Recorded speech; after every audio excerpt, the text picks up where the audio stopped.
m'appelle Diego Freud. Je suis bipolaire depuis Honneur Sigmund. Je suis près du peuple, je plais au thug. Je viens chanter mes cicatrices, mes plaies au cul. Bonjour Fieldin. Bonjour. Comment vas-tu? Très bien, ravi de vous recevoir à la maison, tous les deux. Pour ceux qui ne te connaissent pas, en fait, tu rappes depuis une dizaine d'années déjà. Bien plus. Bien plus même. Bien plus. 97. Ok. Ouais. En fait, tu as eu une première partie de carrière solo. Ouais. Mais à partir de 2019, tu as commencé à te lancer en duo avec Richie Cunningham. Avant même d'être en solo, j'étais avec User. On avait un groupe qui s'appelait Blues Brosa, avec qui on a fait des scènes, on avait fait un album. User, c'était un membre des Chroniqueurs. Chroniqueurs, c'est un groupe un peu historique de Bordeaux. C'était une équipe de Mérignac qui avait un collectif aussi où il y avait Grams, des Parisiens, tout ça, tout ce qui était un peu abstract, tu vois, rap, la caution, TTC. Donc voilà, j'ai eu un premier groupe avec lui qui s'appelait Blues Brosa, où on a sorti des projets il y a longtemps, déjà, ça fait un peu plus d'une quinzaine d'années. Après, j'avais fait un premier solo en 2009 qui s'appelait Bonobo, avec pas mal de gars de Bordeaux, enfin pas mal de featuring et tout ça, morceaux. Ouais, il y a des morceaux qui ont bien tourné. Et puis effectivement, après, petite coupure avec le rap, la musique. Et puis effectivement, depuis pas très longtemps, Sale et Clean, donc c'est un groupe qu'on a monté Richie Cunningham, donc Keba, que beaucoup de Bordelais connaissent. Diesel et moi, voilà, on a commencé à 3, après on a continué à 2, sans garder l'exclusivité du beatmaker avec Diesel, et puis 5 projets, un groupe quand même assez hyper actif, 5 projets en 3 ans. Sale et Clean volume 1, 2, 3, et puis Sud-Ouest part 1, part 2, voilà, histoire de balayer un petit peu toutes les couleurs qu'on a. Et du coup, là, tu sors un projet solo. Ouais, en parallèle donc de Sale et Clean, moi je continue à écrire des morceaux un peu solo sur des délires un petit peu différents, des influences très différentes, tu vois, de ce qu'on faisait dans Sale et Clean. Hein. Sale et Clean, c'est Houston, Los Angeles, essentiellement, tu vois, voilà, Atlanta, des choses comme ça. Et moi, c'est vrai que j'aime beaucoup l'école New York, le Queens, ou la Bay Area, tu vois, Dilated Peoples, tous ces trucs-là. Currency, un peu la Nouvelle-Orléans et tout ça. Et puis surtout même dans les thématiques, tu vois. Moi, je voulais un petit peu faire un album un peu plus deep. Ouais. Et parler de sujets un peu plus perso. Et donc voilà, j'avais la matière pour faire. Et donc je me suis lancé il y a un peu plus d'1 an, un truc comme ça. Ça a pris 1 an à faire l'album Diego Freud. Donc il est sorti il y a 2 mois. Tu traînes avec tes cops, tu chill. Flow et le top, le temps des cerises pour le chill. Tu aimes le champ sur les champs et faire chill. Tu lances des œillades, des smiles, tu chines. Tu casses les gosses que tu as fait toute seule. Tu zappes ton boss qui te paie trop pour ça. Tu bouges, tu danses, tu souris. Tu glousses, tu bois, tu t'oublies. T'as fait aussi des chansons comme par exemple, je pense à Purple, qui est un titre un peu chanson française, voilà, ou Petite Parisienne avec des sonorités très presque électro. Et c'est peut-être une couleur qui correspondait peut-être pas à Sale et Clean, quoi. Ouais, un groupe, tu vois, un groupe, c'est bien. Je vais te dire pourquoi, parce que t'as 2 fois plus d'énergie, t'as 2 fois plus de créativité, et en même temps, c'est un peu enfermant, tu vois. C'est-à-dire, t'es obligé toujours de faire un compromis quand on choisit des productions. On est obligé d'être tous les deux d'accord. Quand on choisit des thématiques, il faut que ça nous parle à tous les deux. Et là, moi, j'avais envie d'aller sur des choses, en vrai, presque hors rap, tu vois. Et tu prends les 2 bons exemples, tu vois. J'avais vraiment envie de faire des trucs un peu pop, chansons françaises, chansons à texte, on va dire, tu vois. Ambiance violet, tous ces trucs-là, ou plein d'artistes comme ça. Donc il y a Purple, tu vois, par exemple, que tu cites effectivement, qui est super atypique et que j'aurais jamais fait dans Sale et Clean. Et alors Petite Parisienne, encore plus atypique, son super électro, morceau très cynique, tu vois, qui a une volonté d'être un peu club, ou qui a une volonté d'aller, comment te dire, dans la bobologie intello, quoi, tu vois, ambiance France Inter, Nova, tout ça, voilà, c'était un petit peu pour ça que c'est sorti comme ça, quoi. Et d'ailleurs, comme on le disait juste avant l'interview, donc tu as fait appel à RNG pour faire l'instru, parce que c'est vraiment un type d'instru particulier, à part, quoi. Des mecs avec qui on bossait pas dans Sale et Clean, qu'on a rencontrés en studio, donc on enregistre tout. Moi, j'ai tout enregistré chez Epton Studio. Epton, pareil, hein, c'est un très ancien de Bordeaux, qui est un studio rue Sainte-Catherine. Hein. Super studio, hyper efficace.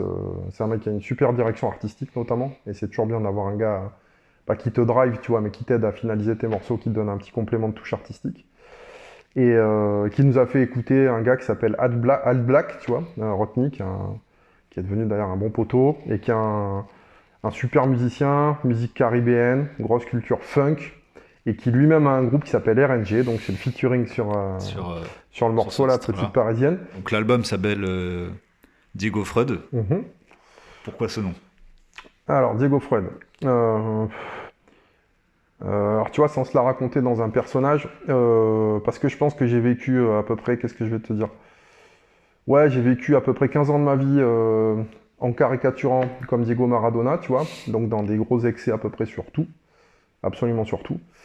Et que il y a une transition à partir d'un certain âge où c'est même pas que tu veux t'assagir, c'est que ben, tu t'assagis petit à petit, où tu réfléchis différemment, et tu as envie de réfléchir différemment, tu vois, et tu as envie d'être serein, tu vois, d'être apaisé, d'être serein, de pas être en tension, et de faire une musique qui est pas là pour, tu sais, pour montrer des choses aux gens. T'es pas là pour faire une démonstration de choses que tu n'es pas, tu vois.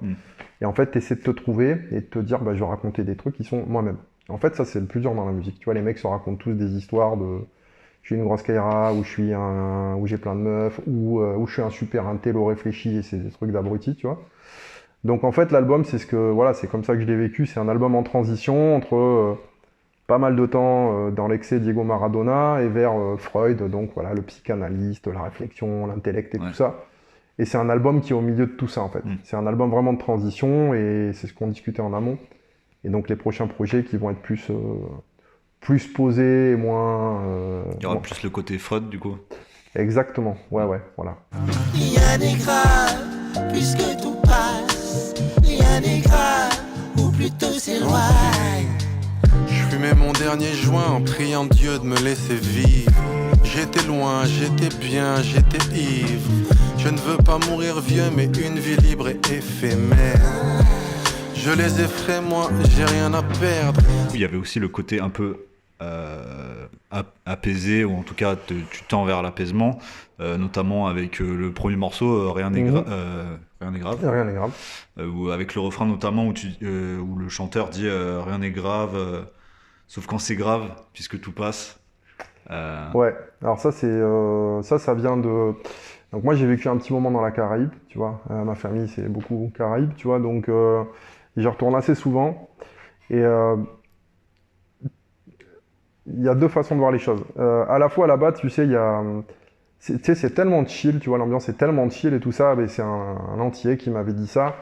Rien n'est grave, sauf quand c'est grave, tu vois. C'est-à-dire qu'en vrai, ça te permet de relativiser plein de choses. Tu te dis, mais qu'est-ce qu'il y a de grave dans la vie, tu vois? T'as la maladie de ta famille, t'as la mort. Tu vois, t'as cassé ton iPhone, c'est pas grave. T'as pris un PV, c'est pas grave. T'as une galère de boulot, c'est pas grave et tout. Il y a ça. L'autre chose, tu vois, c'est que dans la Caraïbe, en fait, tu sais, il y a des vraies urgences de vie, tu vois. Donc ils n'ont pas le temps, de se palucher comme chez nous, tous les mecs qui se prennent la tête sur des trucs qui n'existent pas, je sais pas moi. Ouh là là, il n'y a plus d'essence. Ouh là là, on va devoir éteindre le chauffage cet hiver. Là, c'est trop dur. Ouais, mec, enfin, si tu veux, ils ont rien à manger. Ils ont des ouragans, ils ont des... C'est pas les mêmes problèmes, quoi. Ah ouais, c'est des vrais problèmes de la vie, tu vois. On est quand même des nantis et on est un petit peu tous des névrosés un peu autocentrés, tu vois.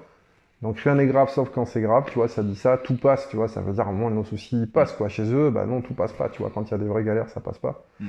Donc dessus, tu as un chanteur, donc Rodney, qui s'appelle Al Black, son nom de scène, de l'équipe RNG. Donc ça me faisait plaisir d'avoir un Caribéen, tu vois. Et effectivement, c'est un morceau assez chill, assez jazz, tu vois, super soulful et tout ça. Donc où on parle de tout ça, quoi, des vraies choses de la vie.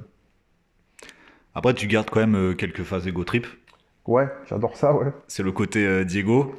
Ouais, non, c'est le côté tout, celui-là. Tu vois, je le dirais, il est Diego, il est Freud, celui-là. Je pense que même à la fin, tu gardes toujours le côté, la sensibilité à la punch, ouais. Par exemple, tu dis je me sers du knowledge, tu sors du trollège. Des phases comme ça, il y a des phases sur les meufs. Il y a aussi des phases sur le rap en lui-même. Et je trouve sont vraiment bien trouvés. Comme par exemple, quand tu dis je suis au top comme moi-même en 2007. Qui est une référence à Benjamin Epps. Benjamin Epps, par exemple. Alors, je vais pas me faire des ennemis chez mes potes. Just Music, tu sais, qui produit beaucoup Benjamin Epps. Archi fan de ce qu'ils font. C'est des potos. Il m'avait produit un maxi, tu vois, on en a pas parlé, mais il m'avait produit un maxi qui s'appelait Tataillé, Just Music. Et je pense que c'est les seuls mecs en France qui ont vraiment la couleur Alchemist et Griselda que je surkiffe absolument, tu vois. Hein. Enfin, si je fais du rap, en vrai, c'est pour ça que je fais du rap, tu vois, Alchemist, Griselda. Ça, les clean, c'est presque une aventure à côté de ça. Le vrai truc, moi, si tu me dis, voilà, qui tu veux, si je dois choisir 2 beatmakers, toute l'équipe Griselda, Alchemist, enfin, ce genre de mecs là, Sidroms, les mecs qui ont produit Mobb Deep, Prodigy et tout ça. Ouais, pourquoi? Ça veut dire que moi, en toute humilité, je me sens tout à fait de me retrouver à côté de mecs qu'on a autoproclamés, enfin qui sont autoproclamés et qu'on a mis sur un piédestal en disant c'est les meilleurs kickers de France. Moi, sincèrement, j'ai aucun complexe à me dire, tu sais, tu me mets en cabine avec ces gars-là et il faut les tuer sur un track. Moi, je me dis que je peux les tuer sur un track, tu vois. En toute sérénité, côté Freud, apaisé, avec un petit verre de thé au gingembre. Et voilà. Et on en rediscutait avant, tu vois, parce qu'on va se dire les choses clairement. Je pense que le seul mec, tu vois, que je vois vraiment au-dessus de tout ça, sur le côté kickage, c'est, en France en tout cas, c'est Alpha One. Où tu te dis, ouais, je dois passer en cabine derrière Alpha. Bon, c'est peut-être un peu tendu. J'ai Billy qui m'a fait ça, tu vois, Billy Bats aussi, que j'ai en invité. Ouais, c'est un mec, quand tu dois passer derrière Billy, tu vois, il faut être solide en kickage. Le reste, les autoproclamés meilleurs kickers de France, les équipes qui sortent des grosses tapes avec plein de mecs qu'on dit c'est des kickers, ouais, ça raconte pas grand-chose. C'est un joli flow par moment. Ça me met pas la claque absolue, tu vois. C'est la sonnerie du trap phone. Pendant mes heures sombres, je vais te faire goûter la grâce Jones. Elle est tellement strong, même le stoner devient liquide. Regarde vite où il a perdu son corps pendant 10 minutes. Bienvenue dans une nouvelle ère. Nouvelle année, nouvelle ère. Je suis là lorsque tout est vert. Amène le son. Justement, tu parlais de Billy Bats, qui est en featuring avec toi. Il est sur 2 morceaux. Ouais, 2 morceaux, ouais. Bah, du coup, comment est-ce que vous êtes connectés, rencontrés? Billy Bats,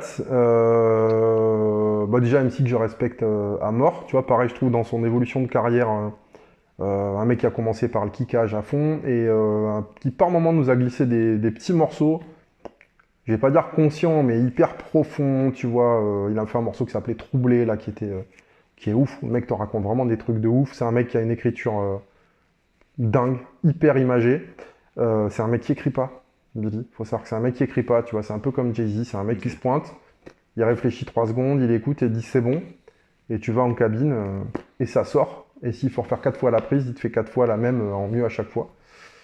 Donc voilà, la connexion elle s'est faite parce que Lorenzo, donc qui tient Strictly Hip Hop, avec Keba, Diesel et une autre équipe, là justement Caillot, Romain, RFDO qui maintenant est à Marseille, ils ont fait un projet avec un mec qui s'appelle Kid Daytona, tu vois, c'était un Américain qui était venu enregistrer des morceaux à Bordeaux. Et il y a eu notamment chez Lorenzo pas mal de monde qui passait. Un soir, en fait, je me suis retrouvé, tu vois, avec Billy Bats chez Lorenzo, on se connaissait pas beaucoup. Et puis ça a bien matché. On a enregistré un morceau ensemble qui était un gros morceau qui est jamais sorti, tu vois, les histoires de morceaux qui sortent jamais. Et on s'était dit qu'il fallait qu'on se recapte sur un truc. Et moi, quand j'ai tapé mon album, j'avais des morceaux enregistrés où j'avais des trucs un peu avec lui qu'on a remis à la sauce Diego Freud. Et voilà, donc connexion ancienne qui s'est réactualisée sur l'album, on est encore en connexion et on va se refaire des morceaux, notamment on va l'inviter sur une tape Salé Clean là, qui va sortir bientôt. Oui, il y a aussi un autre featuring, c'est avec Taipan. Ouais. Bah, même question, comment est-ce que vous êtes connectés et pourquoi ce choix de featuring? Alors pourquoi? Je vais te dire, Taipan ça s'est passé sur Insta, je sais même comment c'est capté. Hyper simplement, c'est un mec hyper humble, hyper simple, c'est des connexions hyper simples. On a commencé à discuter sur Insta et en fait, moi je suis archi fan de son écriture, voilà, tout ce qu'il a fait artistiquement. Et puis on s'est capté, on l'a invité sur un morceau et en 3 minutes le mec nous a dit ok, pas de souci. Après on s'est connecté aussi parce que lui fait du mix et du mastering, tu vois. Et donc il nous a proposé des prods, dans Salé Clean il m'a proposé des prods sur mon solo. Et de Insta on s'est dit bah tiens, il va nous mixer les projets Salé Clean, on avait un petit peu de galère pour trouver des mecs qui mixaient comme on voulait. Donc on lui a filé nos projets, et puis du coup sur Diego Freud, je lui ai confié certains des mix. Et puis je vais te dire, ça s'est fait sur la fin, c'est-à-dire qu'on arrive à la fin du projet, j'avais quasiment mes 10 titres. Et puis il m'a dit, ouais, en vrai ça fait chier, tu vois, je suis pas sur ton album, alors que ça fait 3-4 ans qu'on travaille ensemble. Et ça s'est passé un soir, je sais pas, Taipan il vit la nuit, tu vois, et moi je vis moins la nuit. Et je sais pas, à 4 du mat, il m'envoie un couplet en note vocale sur le téléphone, tu vois. Et en fait, avec une prod, Et genre, il m'envoie son couplet, et moi, tu vois, il y avait toute la maison qui dormait, et je lui renvoie en chuchotant, tu vois, mec, j'ai un couplet de ouf. Et je lui fais mon couplet en chuchotant, et il me dit, oh, ça tue et tout, et puis voilà, ça fait un morceau. Après, il est allé enregistrer, du coup, moi, j'ai enregistré, et on a dit, bah voilà, ça fait le morceau Racine de Ginseng, bien chez Père, prod de Taipan d'ailleurs. Voilà. Très, très bon morceau. Ouais. Appelle-moi Vincent, les week-ends m'appellent Vincent. Je les mets de bonne humeur comme une racine de ginseng.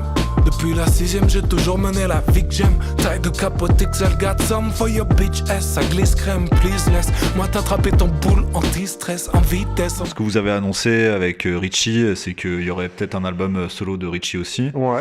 Et du coup, ça, sur un an, ça ferait 3 projets. Ouais, on l'avait annoncé quasiment le 1er janvier de l'année dernière. Ouais. Enfin, de cette année 2022. Un projet Sale et Clean, voilà. Ouais.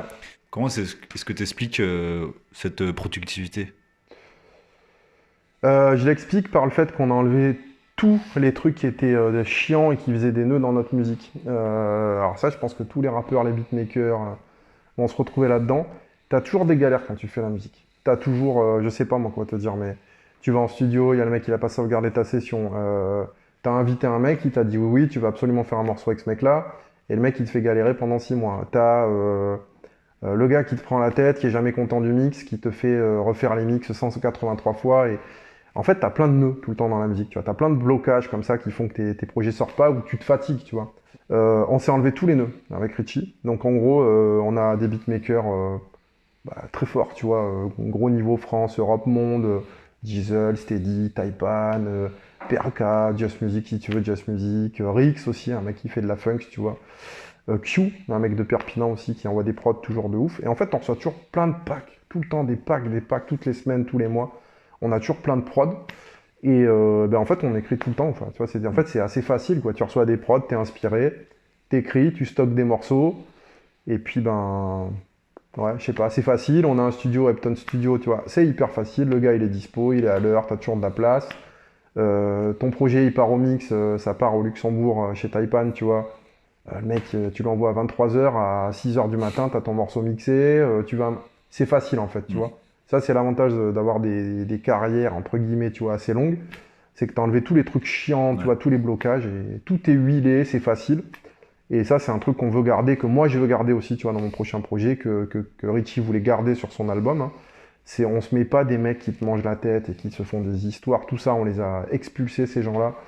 Et on veut, tu vois, c'est fini tout ça. Tous les trucs compliqués, c'est fini. Tu vois, Richie, il a fini un album, je pense c'est sûr, il a un album déjà écrit, je pense qu'il a déjà toute la tape Sale et Clean écrit.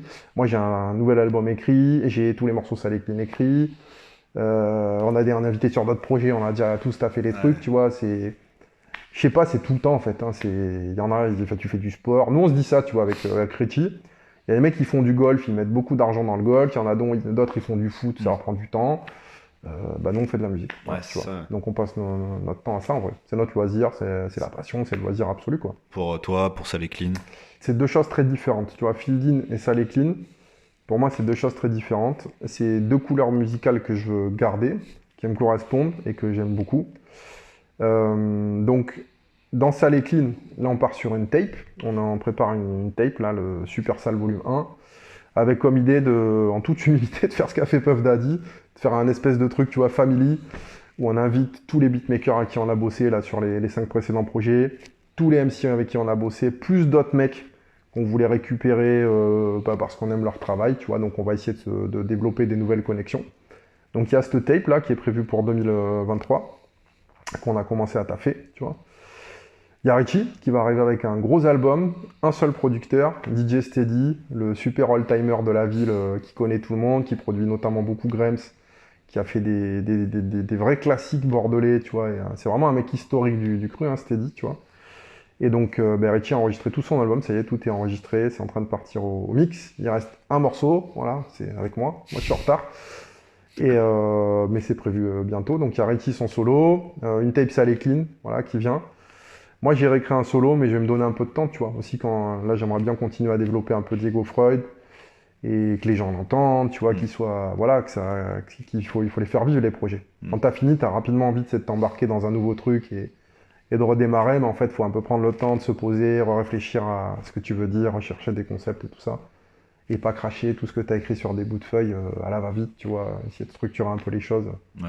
de faire un projet ambitieux, un nouveau projet ambitieux. Merci Feldin. Eh bien écoutez, merci beaucoup à vous, et puis à bientôt. À bientôt. Ciao, ciao. J'ai épousé mon ombre, mon côté sombre. Trop écouté les songes avec attention. Le bonheur m'a souri, j'ai résisté.